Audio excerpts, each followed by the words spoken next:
At the border crossing between Manitoba and the United States, the federal public safety minister and Manitoba's premier showing off some of the new measures Canada has taken to appease Donald Trump's concerns about illegal migration and drug smuggling.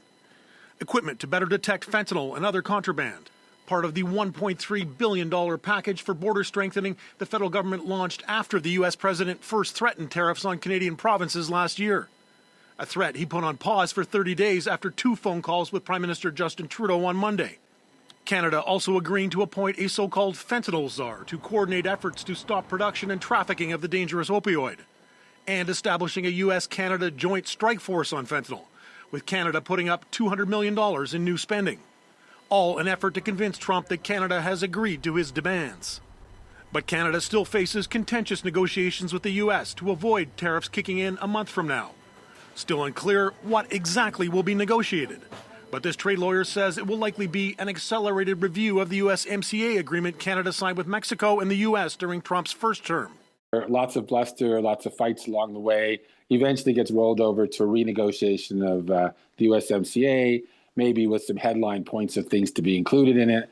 But, there'll be lots of bluster and threats between then and now. That negotiation coming as the U.S. launches other trade battles. Beijing striking back against the 10% tariffs Trump imposed on Chinese products, with retaliatory tariffs on imports of Tesla's Cybertruck and U.S.-produced coal and liquefied natural gas.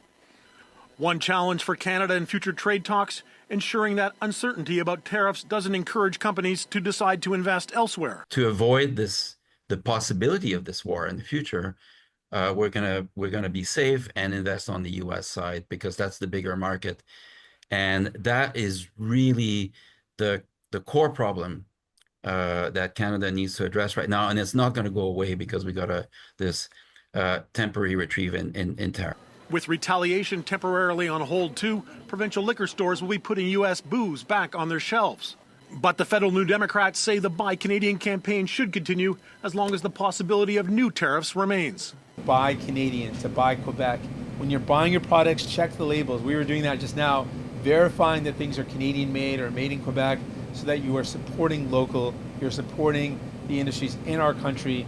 We need to boycott anything that's made in the United States during this time. Even yesterday, while negotiating the temporary suspension of tariffs, Donald Trump repeated his desire to see Canada become the 51st state in the United States, suggesting to some that annexation is his ultimate goal in a trade dispute that has eroded much of the goodwill between 2 close allies. Glen McGregor, City News, Ottawa.